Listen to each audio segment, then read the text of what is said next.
नमस्कार, मैं हूं आपके साथ तनु शर्मा। आप देख रहे हैं नर्मदा की पुकार। आइए नजर डालते हैं आज की बड़ी खबरों की ओर।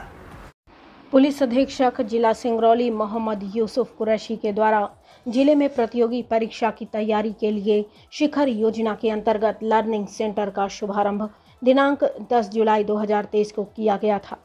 शिखर योजना के अंतर्गत जिले से कई उम्मीदवार बढ़ चढ़कर हिस्सा ले रहे हैं। शिखर योजना के तहत ग्रुप डिस्कशन विषयवार क्लासेस का आयोजन किया जा रहा है।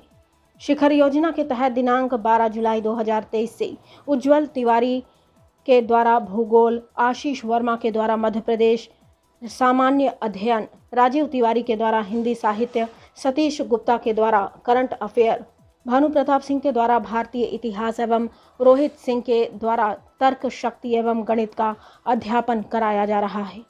पुलिस अधीक्षक के द्वारा बताया गया कि उक्त योजना को प्रभावी ढंग से क्रियान्वयन हेतु आवश्यकता अनुसार व्यवस्थाएं सुनिश्चित की जाएंगी ताकि जिले के युवाओं को फ्री क्लासेस एवं अध्ययन हेतु स्टडी मटेरियल उपलब्ध कराया जा सके। युवाओं को लक्ष्य के शिखर तक पहुंचाने हेतु उक्त योजना के तहत हर संभव प्रयास किए जाएंगे एवं सुविधाएं उपलब्ध कराई जाएंगी। रमाकांत पांडे। विगत वर्षों में उत्तर प्रदेश की एक नामी कोचिंग पोर्टल उसमें 3 से 4 साल तक पढ़ा है। मुझे एक सौभाग्य मिला सिंगरौली एसपी श्री यूसुफ कुरैशी जी द्वारा यहाँ पढ़ाने का, और मैं आपके समक्ष ज्योग्राफी का सब्जेक्ट पढ़ाऊंगा।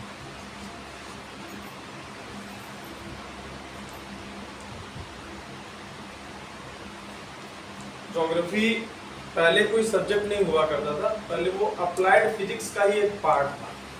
और ज्योग्राफी में हम लोग यहाँ पे 2 चीज़ें देखते हैं। जो शब्द है ज्योग्राफी वो 2 शब्दों से बना है, जियो और ग्राफी। जियो मतलब अर्थ और ग्राफी मतलब डिस्क्रिप्शन। पृथ्वी के बारे में जो भी डिस्क्रिप्शन दिया गया वो ज्योग्राफी के रूप में हम लोग उसको जानते हैं। बहुत मुश्किल होता है लोगों को बहुत सारी चीज़ें याद करना कि कैसे अर्थक्वेक होता है, कैसे वोल्केनो होता है, कैसे पृथ्वी बनी, कैसे मानसून होता है, कैसे प्लेटू बनते हैं, कैसे माउंटेन बनते हैं, कैसे नदियाँ बहती हैं, कैसे क्या होता है। ये सारी चीज़ें बड़ी मुश्किल होती हैं। हम उसको बहुत ईजी करके पढ़ेंगे और हमको कोई भी चीज़ ज्योग्राफी में याद नहीं करनी है। हम ज्योग्राफी को 2 चीज़ों से पढ़ेंगे बस, प्रेशर और टेम्परेचर। बस इन्हीं दोनों चीज़ों को आपको याद रखना है और कुछ भी नहीं याद रखना। जहाँ पे प्रेशर बढ़ेगा वहाँ पे टेम्परेचर घटेगा।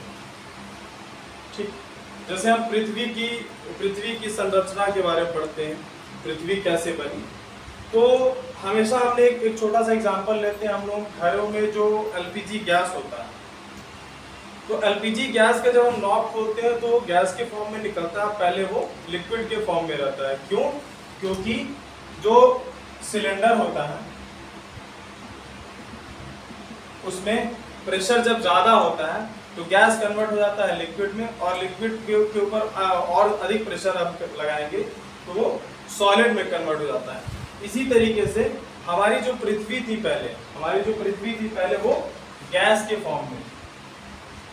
ठीक, तो उसमें जब सूरज की रोशनी पड़ी, सनरेज पड़ा, तो इससे जो प्रीमोर्डियल गैसेस होती हैं वो रिमूव हो गई। वो जो टॉक्सिक गैसेस, जो हानिकारक गैसेस थी, वो धीरे धीरे करके जाने लगी और ये फिर लिक्विड के फॉर्म में कन्वर्ट हो गया और उसके बाद ये सॉलिड के फॉर्म में हमको मिला। ठीक, जब ये सॉलिड के फॉर्म में मिला तो हमारे कुछ जैसे उल्का, मीटियोर्स इससे टकराए तो वॉल्केनिक इरप्शन हुआ, और वॉल्केनिक इरप्शन से हमारी 2 गैसेस मिली, H2O, वाटर वेपर और CO2। ये हमारे क्लाइमेट में थे, जिसमें से CO2 हमारा वॉल्केनिक इरप्शन से मिला और ये वातावरण में पहले से मौजूद, जिसके कारण फिर भारी मात्रा में वर्षा हुई और यहाँ पे जीवाश्म का उद्गम हुआ। ठीक है, हम कोई भी चीज़ जैसे ज्योग्राफी में उठा लेते हैं, जैसे हमने ज्योग्राफी में जैसे ज्योग्राफी को अपन डिवाइड करते हैं तो 3 पार्ट में डिवाइड करते हैं। एक फिजिकल ज्योग्राफी, भौतिक, दूसरा इंडियन ज्योग्राफी और तीसरा वर्ल्ड ज्योग्राफी। जो फिजिकल ज्योग्राफी है वो भी आगे चल के 3 भागों में विभाजित हो जाती है। पहले है आपका क्लाइमेटोलॉजी, जिसमें हम लोग temperature, pressure, atmosphere, cloud, weather, ये सारी चीजें पढ़ते हैं। दूसरा जियोमॉर्फोलॉजी, जिसमें हम लोग टेक्टोनिक प्लेट्स पढ़ते हैं और पत्थर जैसे सेडिमेंट्री रॉक, मेटामॉर्फिक रॉक और इग्नियस रॉक, ये सारी चीजें पढ़ते हैं। और तीसरा, मेरा नाम आशीष वर्मा है और मैं आप लोगों को मध्य प्रदेश पढ़ाऊंगा। जैसा कि सबसे पहले देखना है कि मध्य प्रदेश का नाम मध्य प्रदेश क्यों पड़ा है। मध्य प्रदेश का सबसे पहले हमें पढ़ना है कि मध्य प्रदेश का गठन कैसे हुआ, आखिर मध्य प्रदेश क्यों कहलाया।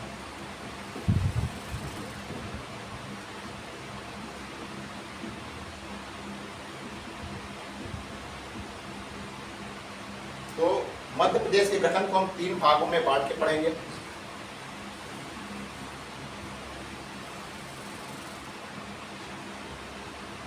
स्वतंत्रता के पहले की स्थिति, इंडिपेंडेंस, स्वतंत्रता के पहले मध्य प्रदेश की स्थिति कैसी थी।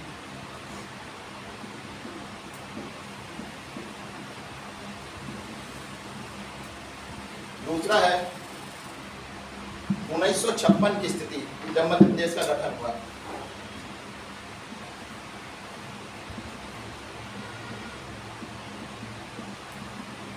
और इसका तीसरा पार्ट है मध्य प्रदेश का पुनर्गठन, जब मध्य प्रदेश से छत्तीसगढ़ अलग हुआ।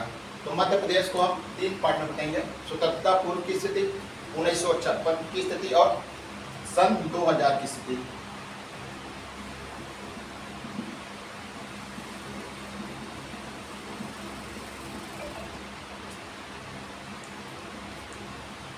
स्वतंत्रता पूर्व मध्य प्रदेश 3 पार्ट में बटा हुआ था, जैसा कि हम, वो है पार्ट ए,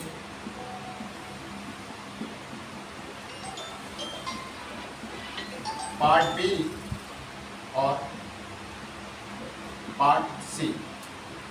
स्वतंत्रता पहले मध्य प्रदेश 3 पार्ट में बताना, पार्ट ए, पार्ट बी और पार्ट सी। इस पार्ट ए को हम सेंट्रल प्रोविंस एंड बरार के नाम से जानते थे। पार्ट ए को हम सेंट्रल प्रोविंस एंड बरार के नाम से जानते थे। पार्ट बी को हम मध्य भारत के नाम से जानते थे। और जो हमारा पार्ट सी है वो 2 भागों में बटा हुआ था। एक है भोपाल स्टेट और दूसरा है विंध्य प्रदेश।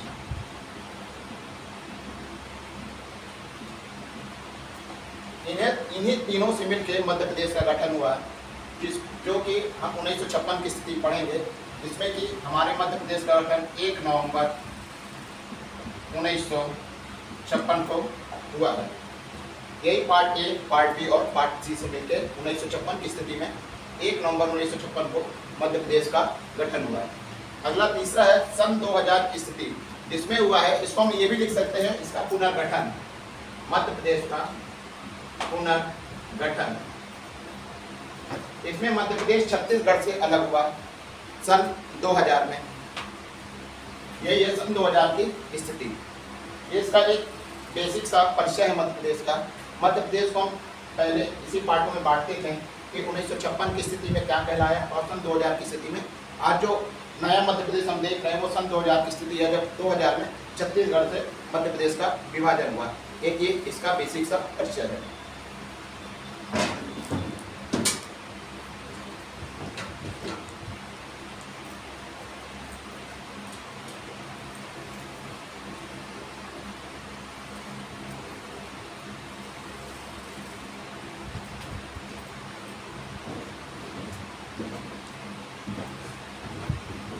अब जरा हम मध्य प्रदेश का परिचय देखेंगे।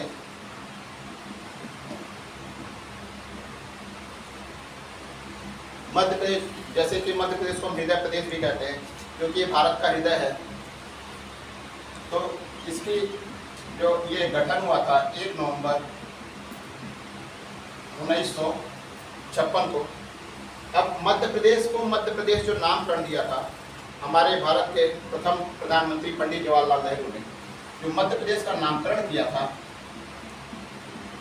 वो भारत के प्रथम प्रधानमंत्री पंडित जवाहरलाल नेहरू द्वारा।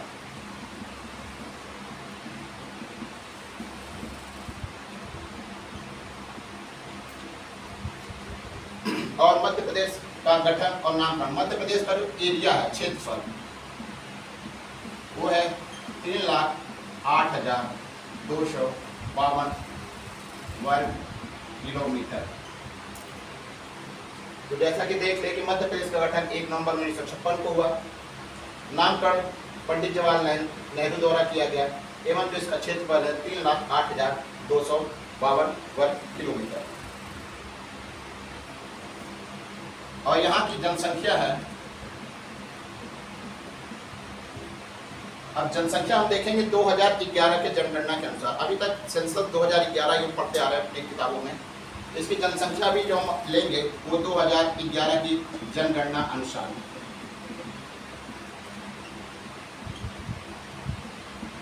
जो कि है 7,26,809।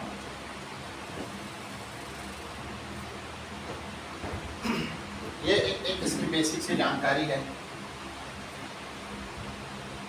अब देखेंगे कि हमारा जो मध्य प्रदेश है उससे ट्रॉपिक ऑफ कैंसर कर्क रेखा भी गुजरती है। हमारे मध्य प्रदेश से ट्रॉपिक ऑफ कैंसर कर्क रेखा गुजरती है।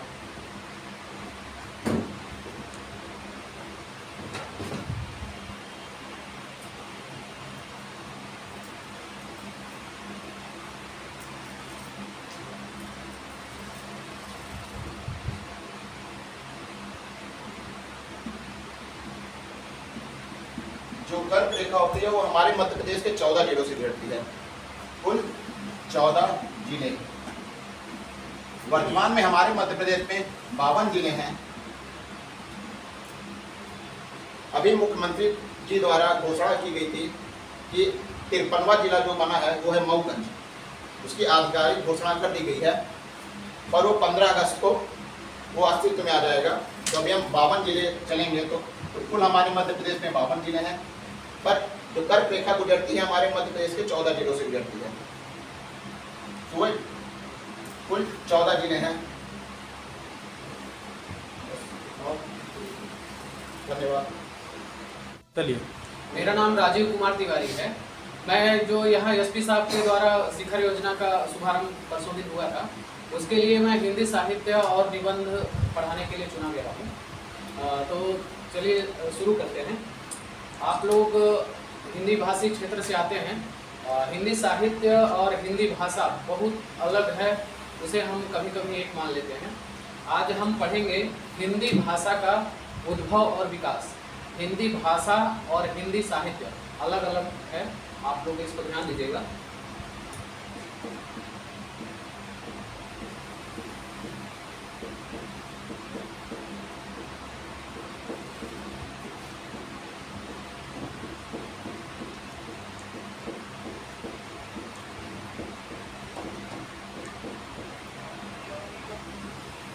तो हिंदी भाषा की उत्पत्ति सामान्यतः संस्कृत से मानी जाती है, लेकिन संस्कृत भाषा इतनी सुव्यवस्थित भाषा थी उस समय, और हम लोगों के मन में एक सवाल आता है कि क्या संस्कृत से भी कोई भाषा, उससे भी पहले कोई भाषा रही होगी? तो जरूर रही होगी, लेकिन जैसे अभी हम लोग हिंदी बोलते हैं, हिंदी आज चरम सीमा पर बोली जाने वाली भाषा है। तो सबसे पहले संस्कृत के बारे में जानते हैं।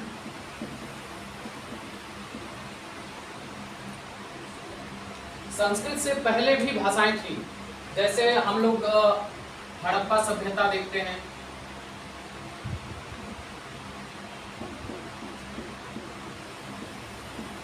हड़प्पा सभ्यता की जो भी भाषाएं हैं, भाव चित्रात्मक लिपि जिसे पढ़ा नहीं जा सका है, उसमें मेसोपोटामिया, सुमेरियन सभ्यता भी थी।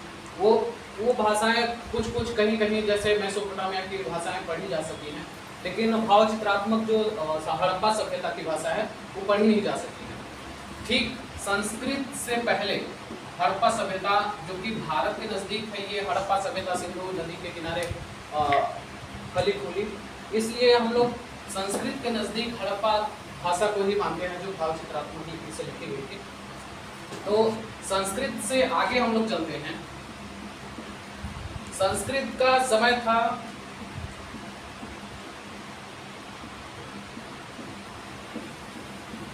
(1500 ईसा पूर्व से 1000 ईसा पूर्व। उस समय आम जनमानस की भाषा भी संस्कृत ही रहा करती थी, बोलचाल की भी भाषा संस्कृत हुई, लेकिन संस्कृत धीरे धीरे अपने मूल रूप में परिवर्तित होती गई।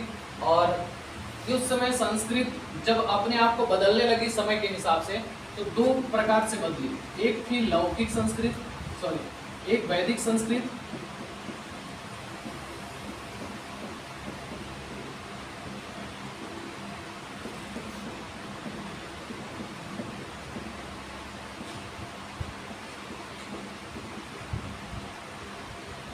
दूसरा लौकिक संस्कृत।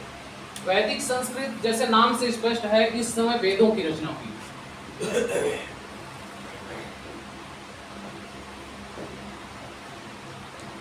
वेदों की रचना हुई, लेकिन वेद के साथ हम लोग पुराण, उपनिषद, छांदोग्य, ब्राह्मण ये सब भी पढ़ते हैं। उनकी रचना लौकिक संस्कृत में हुई थी।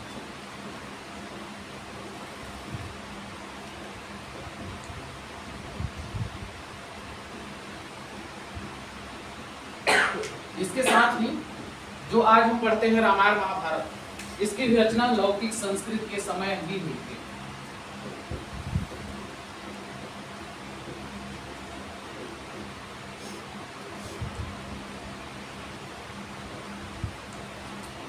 ठीक उसी प्रकार जैसे संस्कृत अंतिम पड़ाव पर लौकिक संस्कृत तक आई, लौकिक संस्कृत भी अपने आप को बदलती चली गई।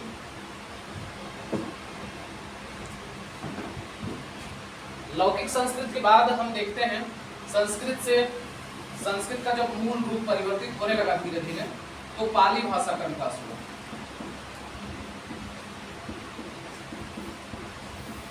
पाली भाषा में सामान्यतः बौद्ध ग्रंथों की रचना हुई थी।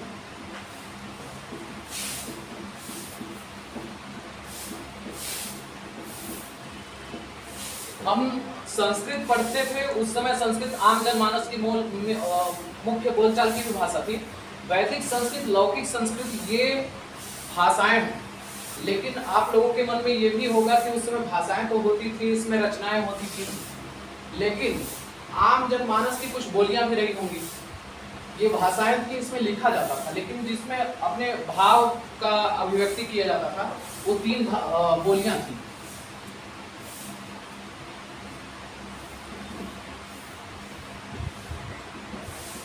पश्चिमोत्तर, पूर्वी, मध्य देशी। लेकिन इन्हीं तीनों में जब पाली भाषा आई, पाली भाषा में इसी तीनों में एक और जुड़ गई, दक्षिणी भाषा। यहां तक अगर किसी को कुछ डाउट हो तो पूछ सकते हैं।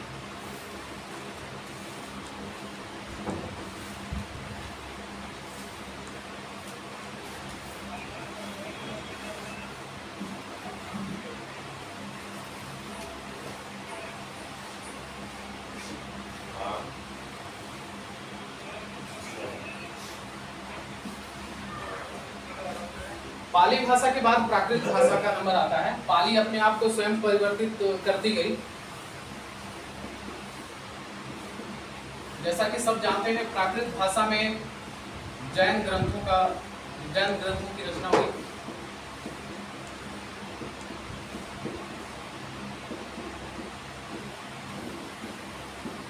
लेकिन प्राकृत की भी बहुत सारी उपभाषाएं उस समय हुई, जैसे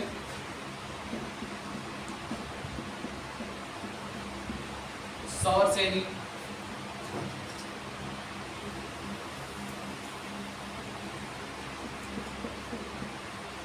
राचड़, बैसाखी, मागधी,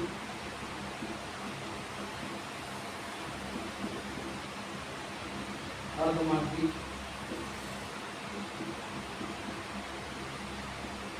महाराष्ट्र, ये उपभाषाएं थी। इसमें मैं आपको बता दूं कि ये जो संस्कृत से हम लोग चले आ रहे हैं आज हिंदी भाषा तक, संस्कृत में पहले संस्कृत गेय थी। गेय मतलब होता है कि अगर हम अपनी भाव की अभिव्यक्ति किसी दूसरे से करते हैं तो गा कर बोलेंगे। कि यदि किसी इंसान को बोलना है चलिए खाना खा लीजिए, लिखिए, पढ़िए, उठिए, जाइए, ये सब पहले गा कर बोलते थे। जहाँ वो आज भी हम लोगों की बोलचाल में थोड़ी थोड़ी सम्मिलित है। जैसे कोई इंसान मर जाता है, किसी का देहांत हो जाता है, तो उसके चाहने वाले लोग जब वहाँ रोते हैं तो गा कर बताते हैं कि ये व्यक्ति ये काम करता था, इतना अच्छा था, इसका व्यवहार ऐसा था। आप लोग सुने होंगे। रोते ही नहीं है बल्कि उनके गुणगान कर विलाप भी करते हैं। तो वो गाना अभी तक चला आ रहा है। अब हम पद्यात्मक रूप छोड़ चुके हैं और गद्य रूप में हम लोग अपने भाव की अभिव्यक्ति करते हैं। ठीक है, समाप्त करते हैं।